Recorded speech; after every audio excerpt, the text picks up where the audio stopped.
Mes beaux-parents ont obligé ma fille de 4 ans à dormir dehors, dans une tente, alors que les autres petits-enfants dormaient à l'intérieur, parce qu'il n'y avait pas assez de place.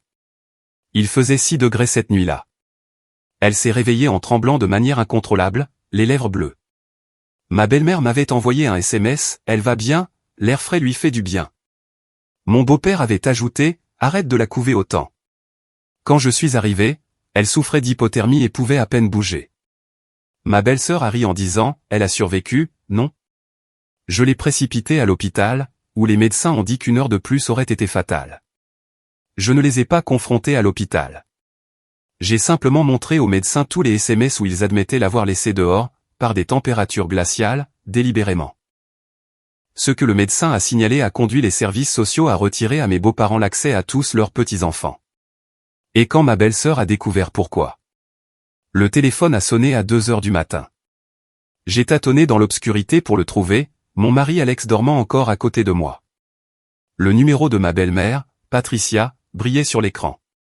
Emma te réclame, a-t-elle dit avant même que je puisse dire bonjour. Son ton portait cette pointe d'agacement familière, comme si j'interrompais quelque chose d'important. Elle n'arrête pas de pleurer. Mon cœur s'est serré. Emma avait 4 ans et passait son premier week-end chez ses grands-parents avec ses cousins. Patricia avait insisté pendant des semaines, disant qu'Emma avait besoin de créer des liens avec les autres petits-enfants. Alex m'avait convaincu que tout irait bien, affirmant que ses parents avaient élevé 3 enfants et savaient ce qu'ils faisaient. Qu'est-ce qui ne va pas? Est-ce qu'elle est malade? Elle fait sa comédie. Patricia a soupiré bruyamment au téléphone. Elle dit qu'elle a froid. Je lui ai dit de se rendormir. Froid. Les prévisions météo annonçaient des températures chutant vers les 5 ou 6 degrés cette nuit.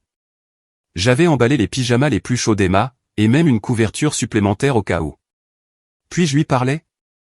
Elle doit apprendre qu'elle ne peut pas toujours obtenir ce qu'elle veut. C'est exactement pour ça qu'on la voulait ici, pour l'endurcir un peu. Tu la couves trop à la maison. Ma mâchoire s'est crispée. Patricia, s'il te plaît, passe-moi Emma. D'accord. J'ai entendu un bruissement, puis la voix étouffée de Patricia disant quelque chose que je ne pouvais pas distinguer. Plus de bruissement, puis le silence. Patricia. Elle s'est rendormie. Tu vois, elle va bien. Arrête de t'inquiéter autant. L'appel s'est terminé avant que je puisse répondre. J'ai fixé mon téléphone, l'anxiété me nouant l'estomac. Alex a bougé à côté de moi. Tout va bien? Sa voix était pâteuse de sommeil. Ta mère a appelé. Emma pleurait parce qu'elle avait froid. Maman sait ce qu'elle fait. Emma a probablement juste repoussé sa couverture. Il s'est retourné. Rendors-toi. Je ne pouvais pas. Quelque chose clochait. L'instinct maternel me hurlait que ma fille avait besoin de moi. J'ai vérifié mon téléphone de manière obsessionnelle pendant l'heure suivante, espérant qu'il sonne à nouveau. Finalement, à 3h30, j'ai abandonné l'idée de dormir et je me suis habillé. Où vas-tu? A marmonné Alex. Chercher Emma. Quelque chose ne va pas, tu réagis de manière excessive. C'est le milieu de la nuit. Alors reste ici. Moi, j'y vais. Le trajet jusqu'à la maison de Patricia et Robert a pris 40 minutes. Ils vivaient dans une grande maison de style colonial sur un terrain de près d'1 hectare amplement d'espace pour que leurs 3 petits-enfants puissent courir. Le ciel était encore sombre quand je me suis garé dans leur allée circulaire, bien que les premières lueurs de l'aube commençassent à éclaircir l'horizon. J'ai sonné 3 fois avant que Robert n'ouvre, le visage tordu par l'agacement. Il portait un peignoir épais et des chaussons. « Qu'est-ce que tu fais là? » Je suis venu chercher Emma. Où est-elle? En train de dormir, comme tu devrais le faire. Il n'a pas bougé de l'embrasure de la porte. Patricia m'a appelé il y a des heures en disant qu'Emma pleurait. Je veux la voir. Elle va bien maintenant. Tu vas réveiller toute la maison. Je l'ai bousculée pour entrer dans le hall. La maison était chaude, presque trop chaude. Un thermostat au mur indiquait 22 degrés. Où dort-elle? Les filles sont dans la chambre d'amis à l'étage. J'ai monté les escaliers 4 à 4. La porte de la chambre d'amis était partiellement ouverte, et je pouvais voir 2 petites formes sous des édredons roses assortis. L'autre fille de Patricia, Vanessa, avait 2 filles âgées de 6 et 8 ans. Je les ai reconnues immédiatement à la douce lueur d'une veilleuse. Emma n'était pas là. J'ai vérifié les autres chambres à l'étage. Chacune était vide, à l'exception de la suite parentale où Patricia dormait probablement encore. Mon pouls martelait mes oreilles. Où est ma fille, ai-je exigé en redescendant les escaliers pour trouver Robert dans la cuisine, en train de faire du café. Dehors, dans la tente. Il n'y avait pas de place pour les 3 filles dans la chambre d'amis. Les mots m'ont frappé comme un coup physique. Quoi? On a installé la tente de camping dans le jardin. C'est parfaitement sûr. J'ai couru vers la baie vitrée qui menait à la terrasse. La lumière de l'aube révélait une petite tente d'hommes plantée près du bord de leur propriété, peut-être à 50 mètres de la maison. J'ai sprinté à travers l'herbe humide, mes chaussures se trempant immédiatement. La fermeture éclair de la tente était rigide à cause du froid. Mes mains tremblaient alors que je l'ouvrais brutalement. Emma était recroquevillée en boule serrée, à l'intérieur d'un sac de couchage prévu pour le camping d'été, et non pour des températures proches du gel. Ses lèvres avaient une teinte bleuâtre. Elle tremblait si violemment que tout son corps était secoué de convulsions à chaque tremblement, mais ses yeux étaient fermés. « Bébé, Emma, réveille-toi. » J'ai touché son visage. Sa peau était comme de la glace. Ses yeux se sont ouverts difficilement, flous et vitreux. « Maman ?» Le mot est sorti comme un murmure à peine audible. « Je suis là. Je te sors d'ici. » J'ai essayé de la soulever, mais ses membres étaient raides et ne réagissaient pas. Les tremblements étaient si intenses qu'elle pouvait à peine bouger par elle-même. La panique m'a envahi alors que je la portais à moitié, la traînant hors de la tente vers la maison. Robert se tenait sur la terrasse et regardait. Patricia l'avait rejoint, les bras croisés sur sa poitrine.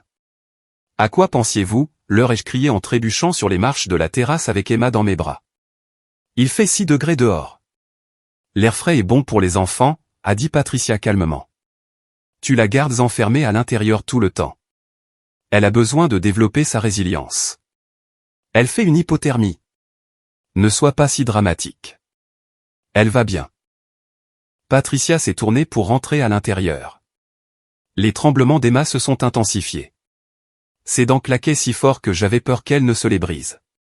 Je l'ai portée jusqu'à ma voiture et j'ai mis le chauffage à fond, l'enveloppant dans la couverture de survie que je gardais dans le coffre. « Reste avec moi, ma chérie. On va à l'hôpital. » Mon téléphone a vibré alors que je sortais de l'allée. Un SMS de Patricia, elle va bien. L'air frais est bon pour elle. Un autre SMS est apparu quelques secondes plus tard. Celui-ci de Robert, arrête de la couver autant. J'ai fait des captures d'écran des 2 messages, mes mains tremblant de rage et de peur. Puis j'ai conduit plus vite que je n'avais jamais conduit de ma vie. Le médecin urgentiste a jeté un coup d'œil à Emma et a immédiatement demandé un protocole de réchauffement. Ils l'ont entourée de couvertures chauffantes, ont posé une perfusion et ont branché des moniteurs pour suivre ses signes vitaux. Sa température corporelle centrale était de 33,3 degrés. La normale est de 37. Combien de temps a-t-elle été exposée au froid? Le médecin, une femme dans la cinquantaine nommée Dr Martinez, m'a regardé avec des yeux graves. Je ne sais pas exactement. Au moins plusieurs heures, peut-être jusqu'à 6. 6 heures par un temps de 4 degrés avec une protection inadéquate? L'expression du docteur Martinez s'est durcie. C'est une négligence grave. 1 heure de plus, et nous aurions risqué une défaillance d'organes, voire la mort. Ces mots m'ont coupé les jambes. Je me suis assise lourdement sur la chaise en plastique à côté du lit d'Emma. Elle tremblait encore malgré les couvertures chauffantes, toujours incapable de parler clairement. « J'ai besoin que vous me disiez exactement ce qui s'est passé », a dit le docteur Martinez doucement. J'ai tout expliqué. L'appel téléphonique à 2 heures du matin, le refus de mes beaux-parents de me laisser parler à Emma, le fait de l'avoir trouvée seule dans la tente alors que ses cousins dormaient au chaud dans la maison. Le docteur Martinez prenait des notes, sa mâchoire se serrant un peu plus à chaque détail. Avez-vous une preuve qu'ils ont admis avoir fait cela délibérément? Je lui ai montré les SMS. Elle les a lus 2 fois, puis m'a regardé avec quelque chose ressemblant à de la fureur dans les yeux. Je suis tenu par la loi de signaler cela aux services sociaux, DCFS. C'est, au minimum, une mise en danger d'enfant. Peut-être une tentative d'homicide involontaire étant donné la nature délibérée et les circonstances mettant la vie en danger. Faites ce que vous avez à faire. Je veux juste que ma fille soit en sécurité. Le docteur Martinez a hoché la tête et a quitté la chambre. Les tremblements d'Emma commençaient enfin à ralentir alors que sa température corporelle remontait vers la normale. Elle m'a regardé avec des yeux effrayés. J'avais si froid, maman. Je n'arrêtais pas de demander à grand-mère si je pouvais rentrer. Elle disait que je devais être courageuse comme mes cousins. Une nouvelle colère m'a envahi. Tes cousins étaient à l'intérieur tout le temps, mon bébé. Ils étaient au chaud et en sécurité dans des lits. Mais grand-mère a dit qu'il n'y avait pas assez de place. Elle t'a menti. Emma a commencé à pleurer, et je l'ai tenue aussi prudemment que possible au milieu de tout l'équipement médical. Mon téléphone vibrait sans cesse. Des messages d'Alex exigeant de savoir où j'étais. Un appel de Patricia que j'ai ignoré.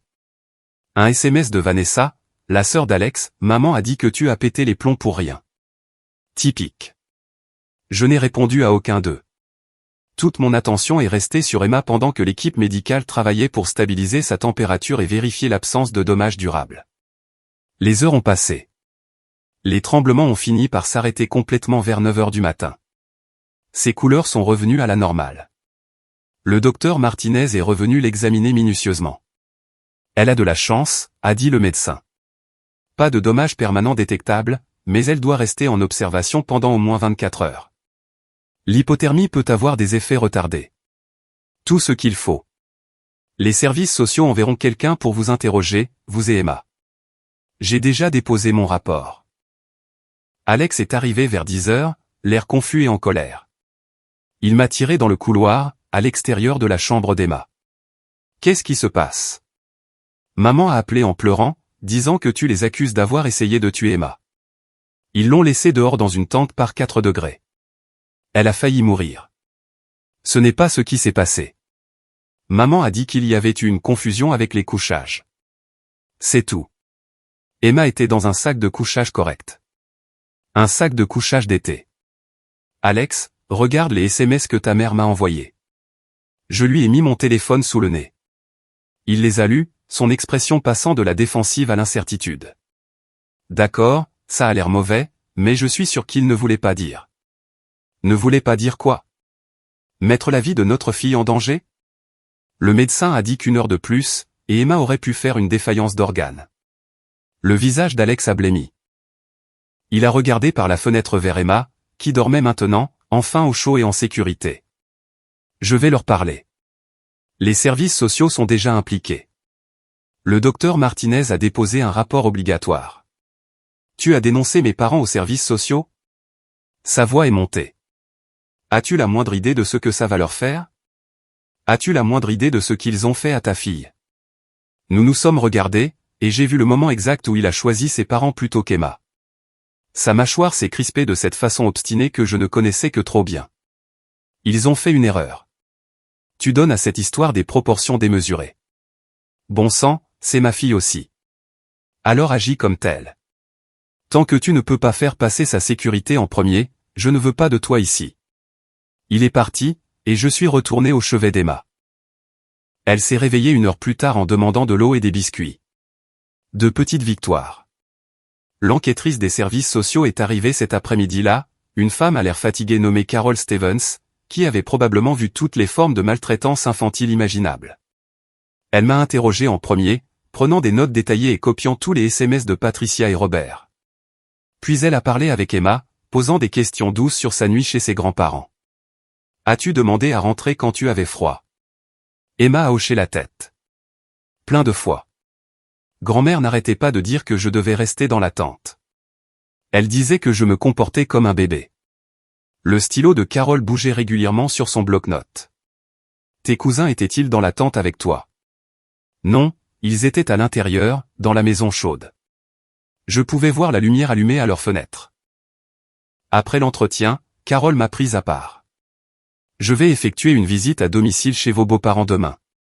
D'après ce que j'ai vu ici et le rapport du docteur Martinez, je recommanderais probablement des visites supervisées uniquement pour tous les petits-enfants sous leur garde. Voire aucun contact en attendant une enquête complète. Tous les petits-enfants? Pas juste Emma? S'ils sont prêts à mettre un enfant en danger si gravement, je dois supposer que tous les enfants sont à risque sous leur garde. Les filles de votre belle-sœur étaient aussi dans cette maison. Elles auraient très bien pu être celles dans cette tente. Je n'avais pas pensé à cet aspect. Vanessa avait toujours été la préférée de Patricia, son enfant prodige qui ne pouvait rien faire de mal. Ses filles, Lily et Grace, étaient également favorisées, couvertes de cadeaux et d'attentions qu'Emma ne recevait jamais. Patricia les aurait-elle traitées de la même manière? Probablement pas. Cela rendait la chose encore pire, d'une certaine façon. Emma est sortie de l'hôpital le soir suivant, avec des instructions strictes pour surveiller tout symptôme retardé. Nous sommes rentrés dans une maison vide. Alex restait chez ses parents, les soutenant dans leurs moments difficiles. Il m'avait envoyé un long SMS sur la loyauté familiale et le pardon, que j'ai effacé sans le finir. 3 jours plus tard, Carole m'a appelé pour faire le point. J'ai terminé mon enquête. Vos beaux-parents ont été inscrits au registre des services sociaux pour mise en danger d'enfants. Il leur est interdit d'avoir des contacts non supervisés avec des mineurs, y compris leurs petits-enfants, pour un minimum de 2 ans en attendant une révision. Qu'est-ce que cela signifie exactement?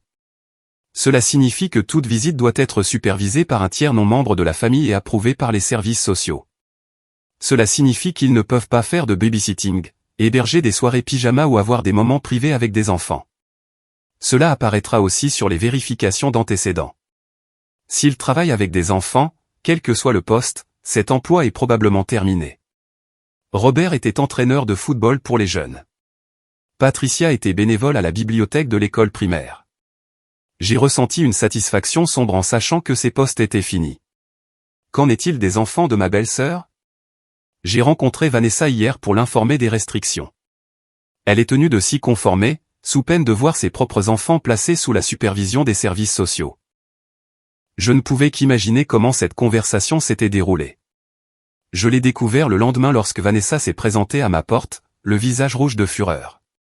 Espèce de sorcière vindicative. As-tu la moindre idée de ce que tu as fait à cette famille? J'ai sauvé la vie de ma fille. Tes parents ont failli la tuer. Ils ont fait une erreur. Emma allait bien. Emma souffrait d'hypothermie. Elle était à 1 heure d'une défaillance d'organes. Lis le rapport médical. J'avais apporté des copies en prévision de cette confrontation. Je lui en ai tendu une. Les mains de Vanessa tremblaient en le lisant.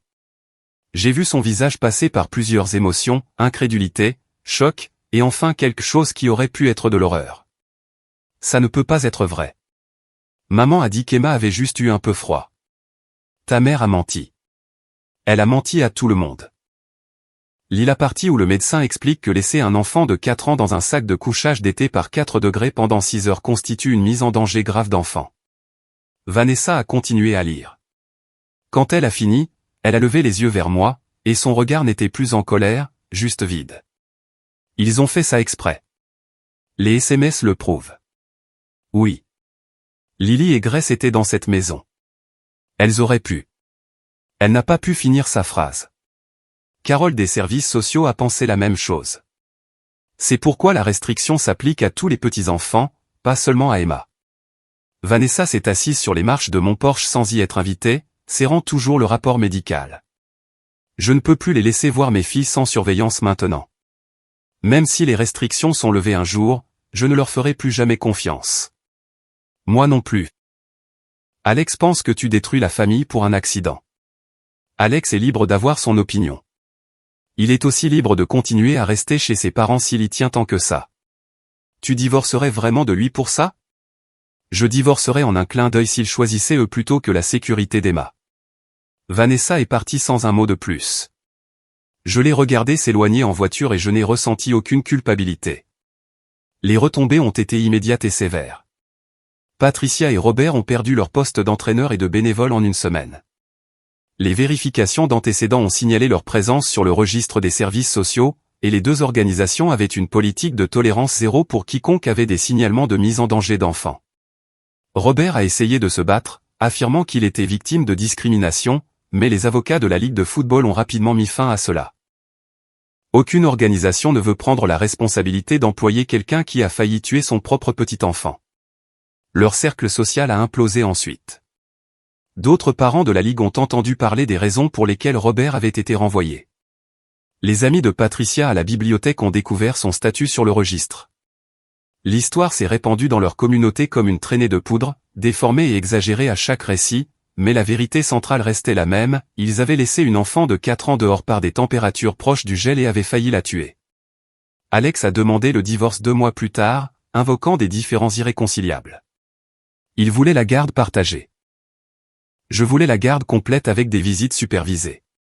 Le juge aux affaires familiales a lu le rapport du docteur Martinez, examiné les conclusions des services sociaux et noté qu'Alex avait choisi de rester avec ses parents immédiatement après l'incident plutôt que de protéger sa fille.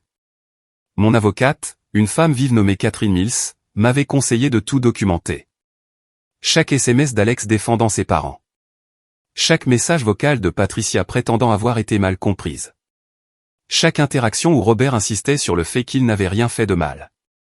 La trace écrite peignait le tableau dévastateur d'une famille plus préoccupée par sa réputation que par l'expérience de mort imminente d'un enfant. Catherine a également assigné à comparaître les relevés météorologiques de cette nuit-là. La documentation officielle montrait que la température était descendue à 5 degrés au point le plus bas, avec un refroidissement éolien donnant un ressenti proche de 1 ou 2 degrés. Elle a fait venir un témoin expert, un spécialiste en médecine d'urgence pédiatrique, qui a témoigné des dangers spécifiques de l'exposition au froid pour les jeunes enfants. Leur masse corporelle plus faible signifie qu'ils perdent de la chaleur beaucoup plus vite que les adultes. Leur incapacité à réguler efficacement leur température les rend particulièrement vulnérables. L'expert a expliqué avec des détails cliniques ce qui se serait passé si j'étais arrivé ne serait-ce que 30 minutes plus tard. La température centrale d'Emma aurait continué de chuter. Son rythme cardiaque serait devenu irrégulier. Sa respiration aurait ralenti dangereusement. Finalement, ses organes auraient commencé à s'arrêter un par un. Patricia et Robert étaient assis dans la galerie de la salle d'audience pendant ce témoignage. J'ai vu le visage de Patricia devenir livide alors que l'expert décrivait la progression vers la mort. Robert fixait ses mains, incapable ou refusant de lever les yeux. Alex était assis de leur côté de la salle d'audience. Cela me disait tout ce que j'avais besoin de savoir sur ses loyautés. L'accusation a évoqué le poste de bénévole de Patricia à la bibliothèque de l'école, comment elle avait été entourée d'enfants pendant des années, avait reçu une formation sur les protocoles de sécurité des enfants, et pourtant avait pensé d'une certaine manière que laisser une enfant de 4 ans dehors par un froid glacial était acceptable. La contradiction était accablante. L'histoire d'entraîneur de Robert a également été soulevée. Toutes ces années à enseigner le football aux enfants, à prêcher l'esprit d'équipe et la sécurité, à s'assurer que les enfants restent hydratés et protégés des éléments. Pourtant, sa propre petite fille avait été assez négligeable pour être laissée dans un froid dangereux. Catherine a également révélé quelque chose que j'ignorais. Patricia avait envoyé un SMS à Vanessa cette même nuit vers 1h du matin. Le message disait « Emma est difficile avec les arrangements pour dormir, mais elle s'adaptera. Parfois, les enfants ont besoin d'apprendre qu'ils ne peuvent pas toujours faire à leur tête. » Vanessa avait répondu « Est-ce que tout va bien? Quels arrangements pour dormir ?» Patricia n'a jamais répondu à ce SMS. Vanessa avait supposé que tout allait bien et s'était rendormie. Lorsque Catherine lui a montré cet échange lors de sa déposition, Vanessa s'est mise à pleurer. Elle était éveillée pendant qu'Emma souffrait dans cette tente. Elle aurait pu intervenir si Patricia avait été honnête. Cette trahison a profondément blessé Vanessa. Sa propre mère lui avait menti alors qu'Emma était en danger. Emma a pu raconter au juge, dans le huis clos de son cabinet, ce qui s'était passé cette nuit-là. Elle était alors capable d'articuler clairement à quel point elle avait eu froid, à quel point elle avait eu peur, comment elle avait supplié de rentrer et s'était vue refuser l'entrée. Le juge m'a accordé la garde physique complète, Alex recevant un droit de visite supervisée un week-end sur 2. L'ordonnance précisait qu'il était interdit à Patricia et Robert d'être présents pendant les périodes de visite. Alex devait trouver un lieu neutre et un superviseur approuvé par le tribunal s'il voulait voir sa fille. Il a fait appel, a perdu, a fait appel à nouveau, a perdu à nouveau.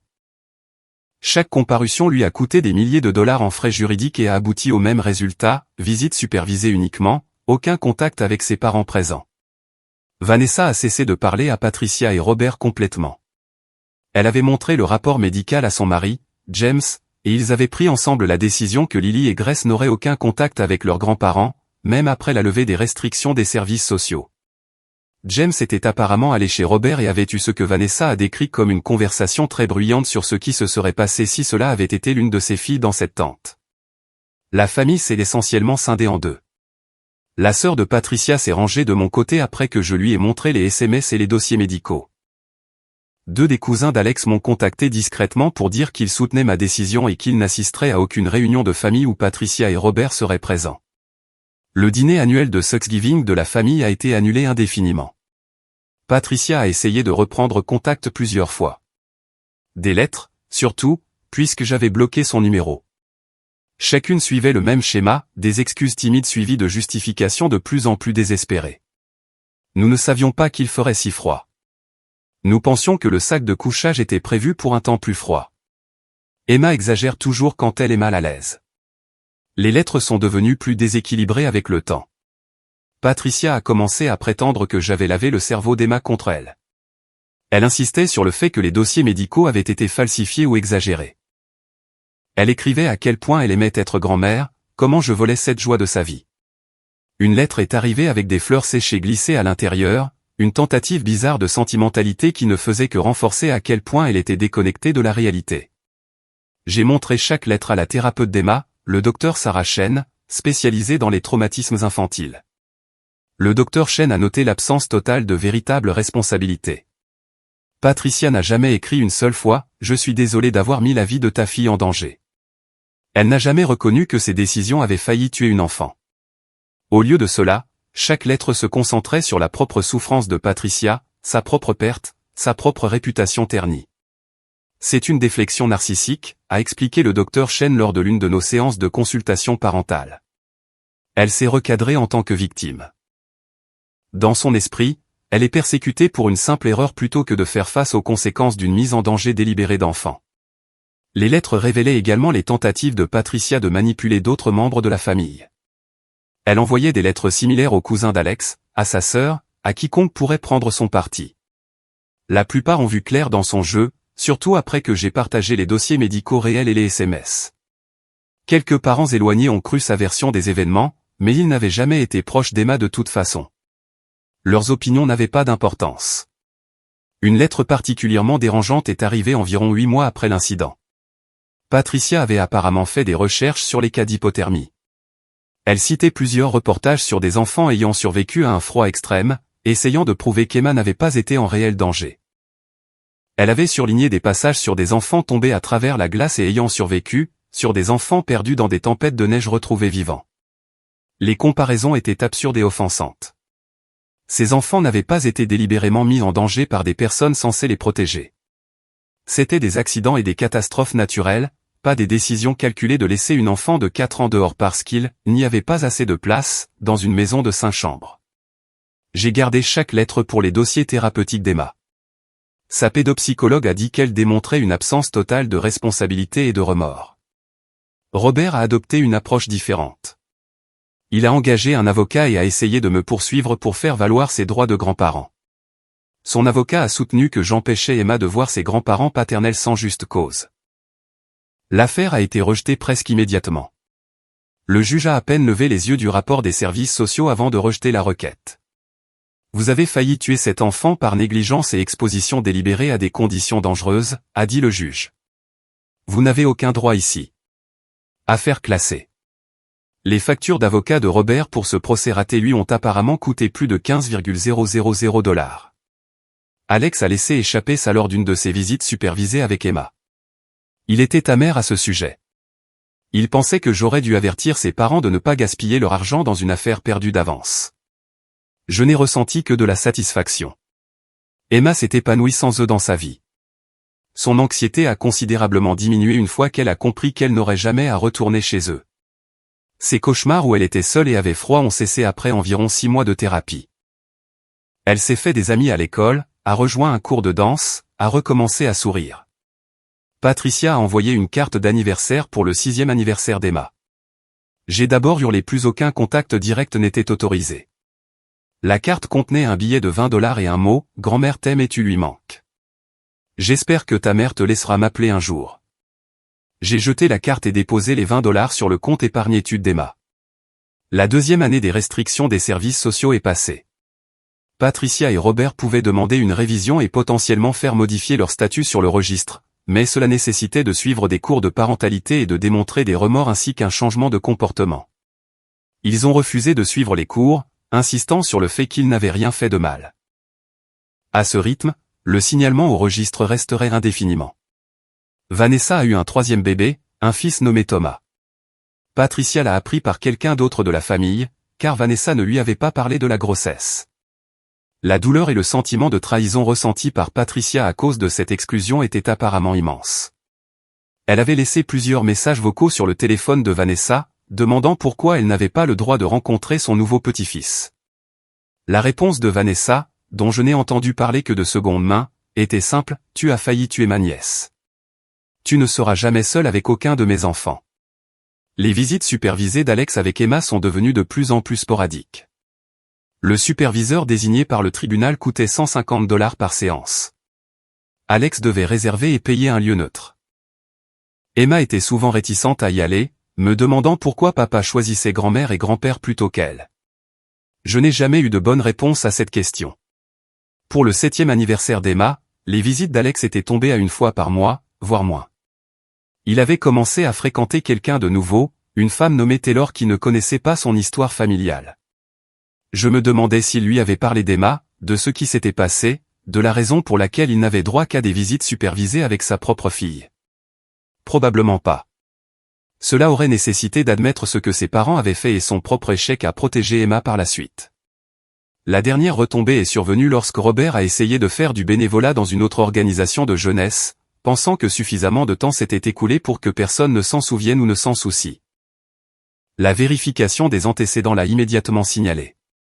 Lorsqu'il a essayé d'expliquer que c'était un malentendu, que sa belle-fille avait réagi de manière excessive, le directeur de l'organisation a demandé à voir le rapport des services sociaux. Robert l'a fourni, pensant d'une certaine manière que cela aiderait son cas. Le directeur l'a lu et a dit à Robert de partir et de ne jamais revenir. Apparemment, le directeur avait lui-même une petite fille de 4 ans. L'idée que quelqu'un laisse délibérément une enfant aussi jeune dehors dans un froid dangereux était impardonnable à ses yeux. Robert a été placé sur une liste interne de « refus » partagée entre les organisations de jeunesse de tout le comté. Patricia a fait une dernière tentative de réconciliation quand Emma a eu 8 ans. Elle s'est présentée au spectacle de danse d'Emma sans y être invitée. La sécurité l'a évacuée avant qu'elle ne puisse approcher Emma en coulisses.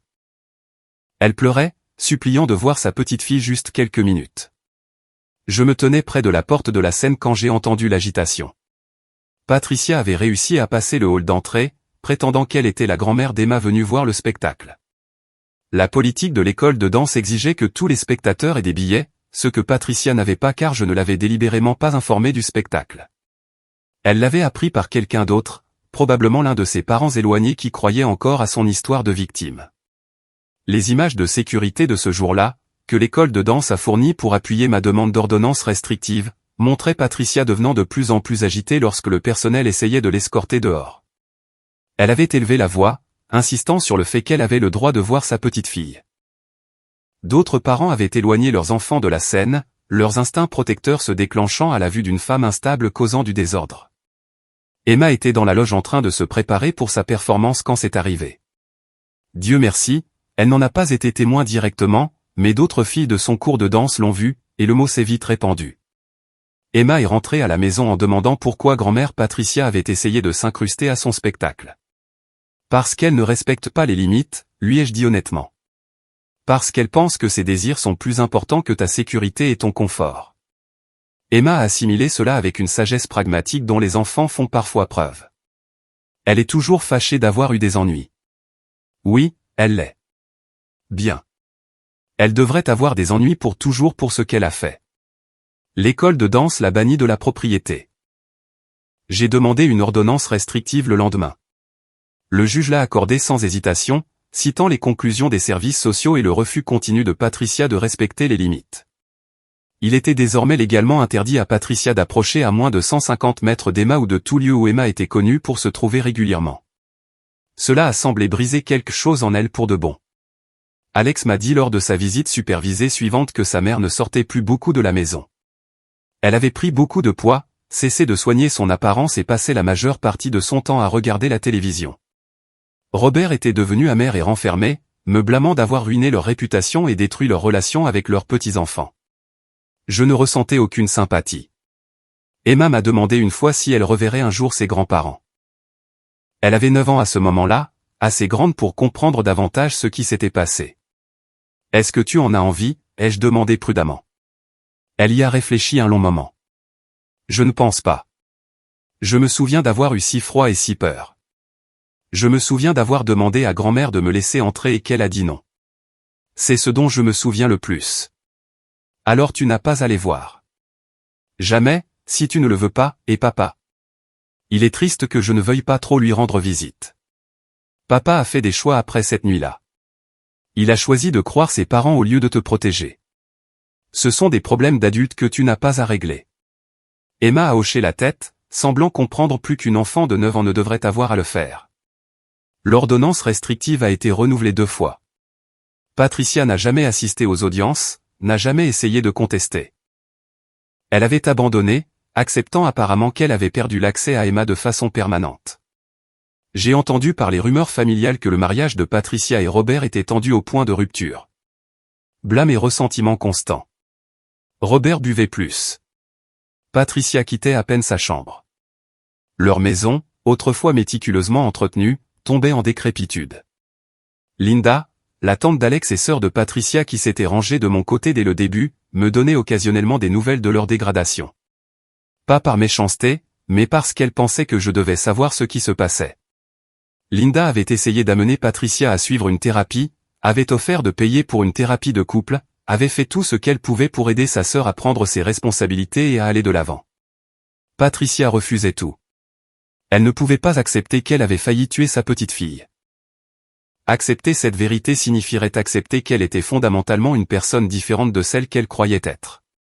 Elle avait passé des années à être la grand-mère parfaite, la bénévole aimée, la femme respectée de tous dans sa communauté. Cette identité ne pouvait pas coexister avec, a failli tuer une enfant de 4 ans par négligence délibérée. Alors à la place, Patricia s'est enfoncée davantage dans le déni et la victimisation. Elle a cessé de répondre aux appels de ses amis. Elle a arrêté d'assister aux offices religieux où les gens savaient ce qui s'était passé. Elle a pris du poids rapidement, l'alimentation émotionnelle devenant son principal mécanisme d'adaptation. Linda disait que Patricia commandait des plats en livraison plusieurs fois par jour, quittant à peine le canapé où elle campait en regardant la télévision abrutissante. Robert gérait sa honte différemment. Il avait toujours été un buveur social, une bière ou 2 avec des amis après l'entraînement. C'est passé à un pack de 6 tous les soirs, puis à une bouteille de whisky qu'il fallait remplacer tous les quelques jours. Il avait perdu tous ses postes d'entraîneur, tout son travail bénévole, et avec eux toute sa structure sociale. Son identité avait été liée au fait d'être, coach Robert, le gars qui encadrait les jeunes athlètes et leur enseignait l'esprit sportif. Maintenant, il était Robert, celui qui met les enfants en danger, l'homme qui a failli tuer sa propre petite fille et n'a montré aucun remords. Linda a dit qu'elle avait visité leur maison une fois environ 1 an après l'incident. La pelouse n'avait pas été tondue depuis des mois. Le courrier s'entassait près de la porte, une grande partie non ouverte. À l'intérieur, la vaisselle s'empilait dans l'évier. Le linge couvrait les meubles, et tout l'endroit sentait le renfermé et la négligence. Patricia était dans le même peignoir que Linda lui avait vu porter une semaine plus tôt. Robert était évanoui dans son fauteuil inclinable à 15 heures, une bouteille vide sur la table d'appoint. Ils se détruisent, m'avait dit Linda, et je ne peux plus regarder ça. J'ai tout essayé. J'avais ressenti un pincement au cœur à ce moment-là. Pas vraiment de la sympathie, mais peut-être la reconnaissance de la façon dont il s'était complètement effondré. Puis je me suis souvenu des lèvres bleues d'Emma et de ses tremblements violents, et toute douceur s'est évanouie. Ils s'étaient fait ça à eux-mêmes. Chaque conséquence était méritée. Vanessa a vendu sa maison et a déménagé à 3 heures de route, invoquant la mutation professionnelle de James. Tout le monde connaissait la vraie raison. Elle voulait mettre de la distance avec Patricia et Robert, voulait rendre physiquement impossible pour eux de se présenter à l'improviste pour voir leurs petits-enfants. Les visites d'Alex se sont réduites à néant au moment où Emma a eu 10 ans. Il envoyait les paiements de pension alimentaire comme l'exigeait l'ordonnance du tribunal, mais a cessé de demander du temps de visite. Taylor l'avait quitté après avoir découvert la vérité sur Emma et son statut de visite supervisée. Apparemment, avoir un partenaire qui avait abandonné sa fille au moment où elle en avait besoin n'était pas attrayant. Emma ne semblait pas beaucoup le regretter. Elle avait des amis, des activités, une mère qui faisait passer sa sécurité avant tout. C'était suffisant. Patricia est morte quand Emma avait 11 ans. Crise cardiaque, soudaine et massive. Robert l'a trouvée dans le salon où elle avait passé la majeure partie de ses dernières années. Les funérailles étaient petites. Alex était là, l'air vide et perdu. Vanessa a assisté mais est partie immédiatement après le service sans parler à personne. Je n'y suis pas allé. Emma a demandé si elle devait y aller, et je lui ai dit que c'était entièrement son choix. Je ne veux pas, a-t-elle dit. Je ne me souviens pas vraiment d'elle, sauf pour cette nuit-là. Alors nous resterons à la maison. Nous avons passé cette journée au parc à la place, Emma riant et jouant sur les balançoires. Elle méritait une enfance pleine de souvenirs chaleureux et sûrs. C'est ce que je lui ai donné.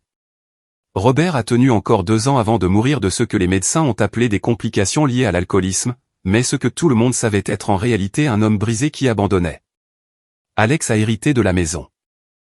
Il l'a vendue immédiatement, incapable de supporter les souvenirs. Au moment où Emma a eu 13 ans, toutes les preuves s'étaient fondues dans l'histoire familiale. Un conte d'avertissement sur le choix de la sécurité de son enfant par rapport à la loyauté familiale. Sur le fait de rester ferme même quand tout le monde vous dit que vous réagissez de manière excessive. Je n'ai jamais regretté mes choix. Emma est devenue une adolescente confiante et heureuse, qui savait sans l'ombre d'un doute que sa mère la protégerait toujours. Cela valait chaque pont brûlé, chaque relation perdue, chaque réunion de famille dont j'ai été exclu. Parfois, les gens me demandaient si je me sentais coupable de la façon dont les choses avaient fini pour Patricia et Robert. Si je pensais que mes actions avaient contribué à leur déclin et à leur mort éventuelle. Je leur montrais le rapport médical. Celui qui disait qu'une heure de plus aurait été fatale. Celui qui détaillait exactement à quel point Emma avait été proche de mourir d'hypothermie pendant que ses grands-parents insistaient sur le fait qu'elle allait bien. Puis je leur montrais les SMS. Ceux où Patricia disait que l'air frais était bon pour elle. Où Robert me disait arrêtez de la couver autant. Personne ne posait plus jamais la question après ça. Emma n'a plus jamais passé une nuit froide nulle part. Je m'en suis assuré. Même maintenant, alors qu'elle approche du lycée, je vérifie les prévisions météo de manière obsessionnelle quand elle dort ailleurs qu'à la maison. Je garde des couvertures de survie dans chaque voiture. Je lui ai appris les signes de l'hypothermie et je lui ai dit de ne jamais laisser personne lui dire qu'elle réagit de manière excessive si elle ne se sent pas en sécurité. La tente est restée dans le garage de Patricia et Robert jusqu'à la vente de la succession. J'ai entendu dire que quelqu'un l'avait acheté pour $5. J'espère qu'ils ne l'ont utilisé que lors de chaudes nuits d'été. Rien de bon n'était jamais sorti de cette tente. Alex s'est finalement remarié avec une femme qui n'avait pas d'enfant. Ils ont déménagé dans un autre état. Ses droits de visite ont expiré quand Emma a eu 14 ans et a choisi de ne pas renouveler le contact. Il a envoyé une carte pour son 15e anniversaire. Elle l'a jetée sans l'ouvrir. Je n'ai pas besoin d'un père qui ne m'a pas protégé quand j'en avais le plus besoin, a-t-elle dit. Je ne pouvais pas contredire cela. Vanessa et moi sommes restés cordiales. Nous ne serions jamais proches, mais nous avons toutes les deux fait le même choix quand cela comptait, la sécurité de nos enfants avant la loyauté familiale. Cela a créé une certaine compréhension entre nous. Ses filles, Lily et Grace, ont grandi sans jamais connaître leurs grands-parents maternels au-delà de quelques histoires soigneusement éditées. Vanessa leur a dit la vérité quand elles ont été assez grandes pour comprendre. Elles l'ont remercié de les avoir gardées en sécurité. C'est à cela que tout se résumait finalement, la sécurité, la protection, l'instinct d'une mère sentant que quelque chose n'allait terriblement pas, et le courage d'agir en conséquence. Même quand tout le monde disait que je réagissais de manière excessive, j'ai sauvé la vie d'Emma ce matin-là. Le médecin l'a confirmé. 1 heure de plus dans cette tente, et nous vivrions une histoire complètement différente. Au lieu de cela, Emma s'est épanouie. Elle est devenue forte et confiante. Elle a appris que sa sécurité comptait plus que de maintenir la paix. Elle a appris que se défendre n'était pas être difficile, c'était être intelligente. C'étaient des leçons que j'espérais qu'elle porterait pour toujours. L'ordonnance restrictive a expiré quand Emma a eu 18 ans. Patricia était déjà partie à ce moment-là. Robert aussi. La protection légale est devenue inutile, mais Emma n'en a jamais eu besoin de toute façon. Elle n'avait aucun désir de visiter leur tombe ou de chercher une conclusion avec des gens qui lui avaient montré qui ils étaient vraiment cette nuit glaciale. Je ne suis plus en colère, m'a-t-elle dit le jour de ses 18 ans. Je ne ressens juste rien. Ce sont des étrangers qui m'ont fait du mal une fois. C'est tout ce qu'ils sont. Cela me semblait sain. Mieux que de porter de la rage ou de la douleur. Elle avait traité tout cela en thérapie, traversé le traumatisme et en était sortie entière de l'autre côté. Je ne pouvais pas demander plus que ça. Parfois, tard le soir quand Emma dort et que la maison est calme, je pense à ce matin-là, conduisant dans le noir vers la maison de Patricia et Robert, trouvant Emma dans cette tente avec des lèvres bleues et des tremblements violents. La façon dont mon cœur s'était arrêté quand j'avais touché sa peau glacée. Puis je pense aux mots du docteur Martinez, 1 heure de plus aurait été fatale. Chaque pont que j'ai brûlé en valait la peine. Chaque relation que j'ai sacrifiée en valait la peine. Chaque membre de la famille qui m'a traité de vindicative ou d'impitoyable, ils avaient tous tort. Et Emma était vivante pour le prouver. C'est la seule chose qui compte à la fin. Emma était en sécurité. Emma était vivante. Emma s'épanouissait. Tout le reste n'était que du bruit.